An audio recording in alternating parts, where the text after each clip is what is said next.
एक अतृप्त भावनाओं की कहानी।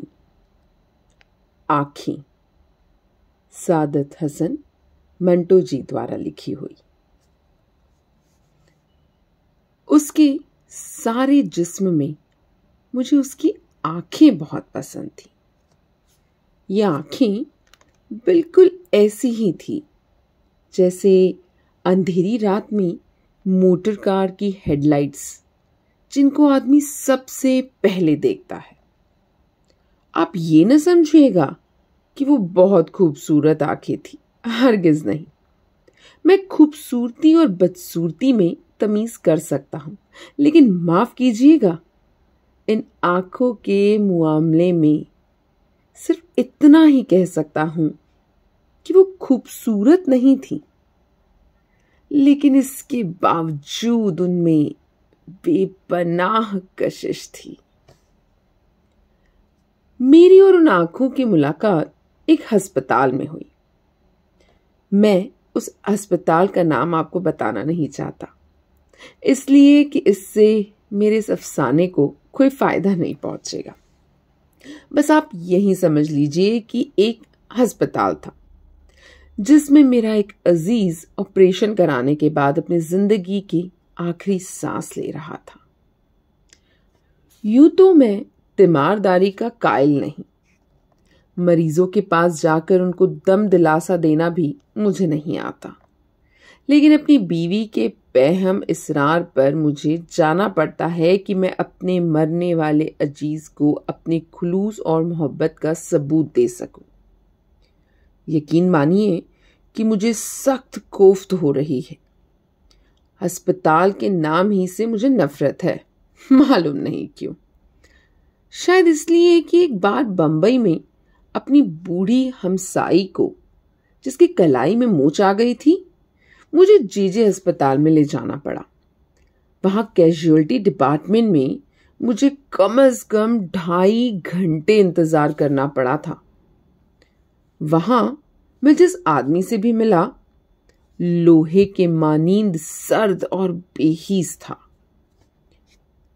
मैं उन आंखों का जिक्र कर रहा था जो मुझे बेहद पसंद थी। तो पसंद का मामला इनफिरादी हैसियत रखता है। बहुत मुमकिन है अगर आप ये आंखें देखते तो आपके दिलो दिमाग में कोई रद्दे अमल पैदा ना होता।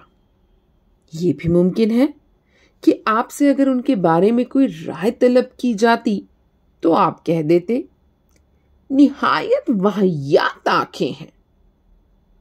लेकिन जब मैंने उस लड़की को देखा तो सबसे पहले मुझे उसकी आंखों ने अपनी तरफ मुतवज्जा किया। वो बुर्का पहनी हुई थी, मगर नकाब उठा हुआ था। उसके हाथ में दवा की बोतल थी और वो जनरल वार्ड के बरामदे में एक छोटे से लड़के के साथ चली आ रही थी। मैंने उसकी तरफ देखा तो उसकी आंखों में जो बड़ी थी न छोटी, स्याही थी न भूरी, नीली थी न सब्ज, एक अजीब किस्म की चमक पैदा हुई। मेरे कदम रुक गए, वो भी ठहर गई। उसने अपने साथी लड़के का हाथ पकड़ा और बौखलाई हुई आवाज में कहा, तुमसे चला नहीं जाता? लड़के ने अपनी कलाई छुड़ाई और तेजी से कहा, चल तो रहा हूं, तू तो अंधी है। मैंने ये सुना तो उस लड़की की आंखों की तरफ दोबारा देखा। उसके सारे वजूद में सिर्फ उसकी आंखें ही थी जो पसंद आई थी। मैं आगे बढ़ा और उसके पास पहुंचा। उसने मुझे पलके न झपकने वाली आंखों से देखा और पूछा, एक्सरे कहाँ लिया जाता है? इत्तेफाक की बात है कि उन दिनों एक्सरे डिपार्टमेंट में मेरा एक दोस्त काम कर रहा था और मैं उसी से मिलने के लिए आया था। मैंने उस लड़की से कहा, आओ, मैं तुम्हें वहां ले चलता हूं, मैं भी उधर ही जा रहा हूं। लड़की ने अपने साथी लड़के का हाथ पकड़ा और मेरे साथ चल पड़ी। मैंने डॉक्टर सादिक को पूछा तो मालूम हुआ कि वो एक्सरे लेने में मसरूफ है। दरवाजा बंद था और बाहर मरीजों की भीड़ लगी थी। मैंने दरवाजा खटखटाया। अंदर से तेज और तुंद आवाज आई, कौन है? दरवाजा मत ठोको। लेकिन मैंने फिर दस्तक दी। दरवाजा खुला और डॉक्टर सादिक मुझे गाली देते देते रह गया। ओह, तुम हो? हाँ भाई, मैं तुमसे मिलने आया था। दफ्तर में गया तो मालूम हुआ कि तुम यहां हो। आ जाओ अंदर। मैंने लड़की की तरफ देखा और उससे कहा, आओ, लेकिन लड़की को बाहर ही रहने दो। डॉक्टर सादिक ने हौले से मुझसे पूछा, कौन है ये? मैंने जवाब दिया, मालूम नहीं कौन है, एक्सरे डिपार्टमेंट को पूछ रही थी। मैंने कहा चलो मैं लिए चलता हूं। डॉक्टर सादिक ने दरवाजा और ज्यादा खोल दिया। मैं और वो लड़की अंदर दाखिल हो गए। 4-5 मरीज थे। डॉक्टर सादिक ने जल्दी जल्दी उनकी स्क्रीनिंग की और उन्हें रुखसत किया। इसके बाद कमरे में हम सिर्फ 2 रह गए, मैं और वो लड़की। डॉक्टर सादिक ने मुझसे पूछा, इन्हें क्या बीमारी है? मैंने उस लड़की से पूछा, क्या बीमारी है तुम्हें? एक्सरे के लिए तुमसे किस डॉक्टर ने कहा था? अंधेरे कमरे में लड़की ने मेरी तरफ देखा और जवाब दिया, मुझे मालूम नहीं क्या बीमारी है। हमारे मोहल्ले में एक डॉक्टर है, उसने कहा था कि एक्सरे लो। डॉक्टर सादिक ने उससे कहा कि मशीन की तरफ आए। वो आगे बढ़ी तो बड़े जोर के साथ उससे टकरा गई। डॉक्टर ने तेज लहजे में उससे कहा, क्या तुम्हें सुझाई नहीं देता? लड़की खामोश रही। डॉक्टर ने उसका बुर्का उतारा और स्क्रीन के पीछे खड़ा कर दिया। फिर उसने स्विच ऑन किया। मैंने शीशे में देखा तो मुझे उसकी पसलियां नजर आईं। उसका दिल भी एक कोने में काले से धब्बे की सूरत में धड़क रहा था। डॉक्टर सादिक 5-6 मिनट तक उसकी पसलियों और हड्डियों को देखता रहा। उसके बाद उसने स्विच ऑफ कर दिया और रोशनी करके मुझसे मुखातिब हुआ, छाती बिल्कुल साफ है। लड़की ने मालूम नहीं क्या समझा कि अपनी छातियों पर, जो काफी बड़ी बड़ी थी, दुपट्टे को दुरुस्त किया और बुर्का ढूंढने लगी। बुर्का एक कोने में मेज पर पड़ा था। मैंने बढ़कर उसे उठाया और उसके हवाले कर दिया। डॉक्टर सादिक ने रिपोर्ट लिखी और उससे पूछा, तुम्हारा नाम क्या है? लड़की ने बुर्का ओढ़ते हुए जवाब दिया, जी मेरा नाम हनीफा है। हनीफा। डॉक्टर सादिक ने उसका नाम पर्ची पर लिखा और उसको दे दी। जाओ, ये अपने डॉक्टर को दिखा देना।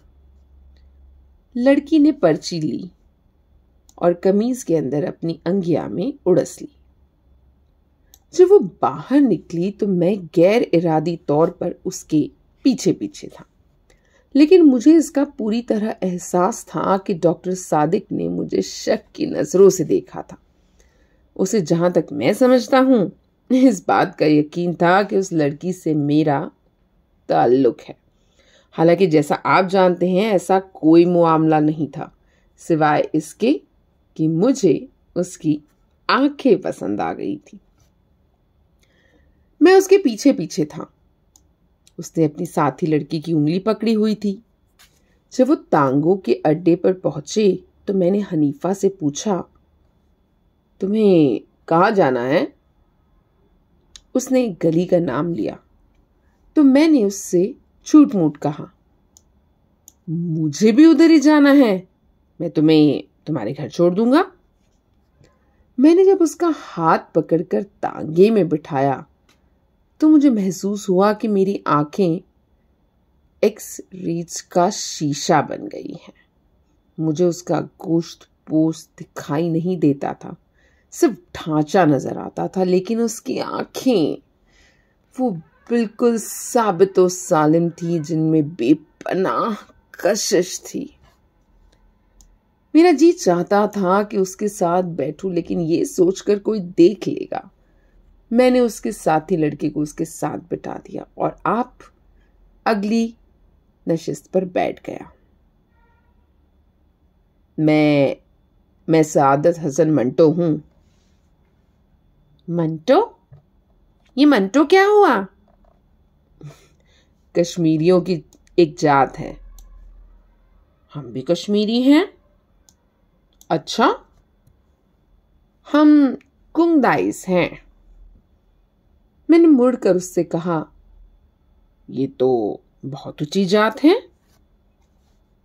वो मुस्कुराई और उसकी आंखें और ज्यादा पुरकशिश हो गई।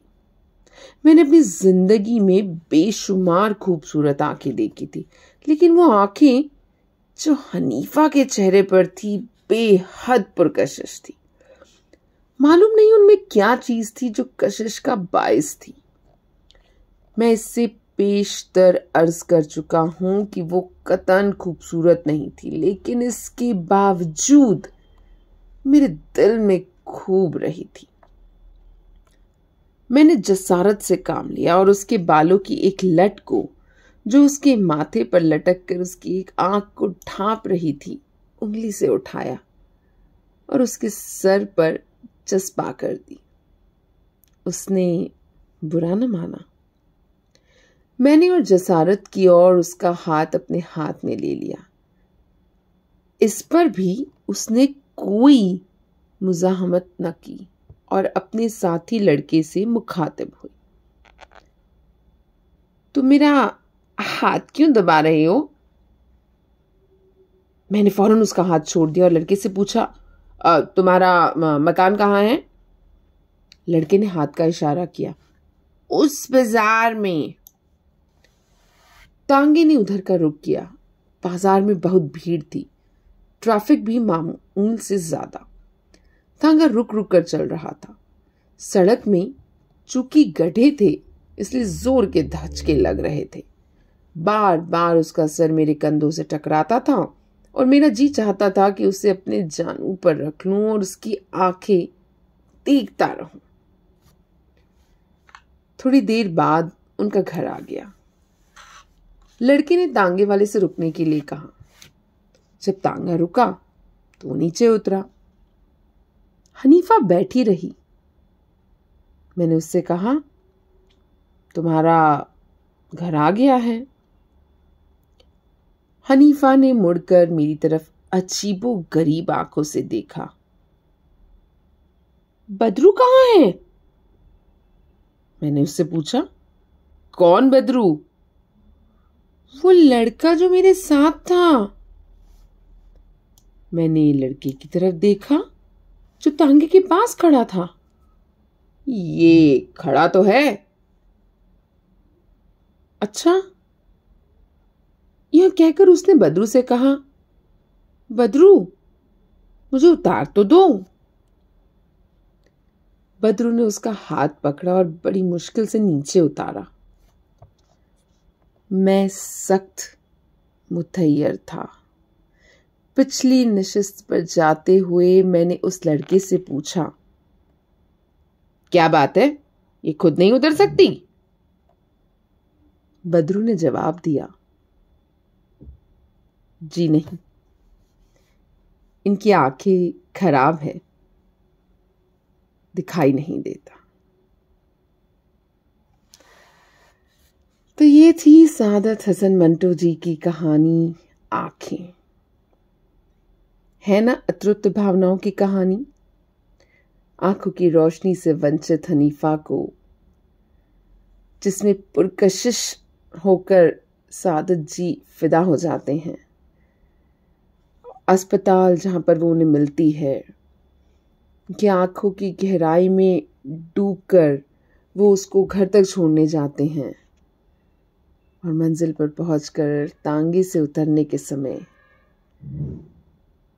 पता चलता है कि ये खूबसूरत आंखें तो रोशनी से वंचित है। तो दोस्तों, ये थी पंचतत्व गर्ल, एक सोच एक आवाज, जिसने आपको आज सुनाई सआदत हसन मंटो जी की कहानी आंखें।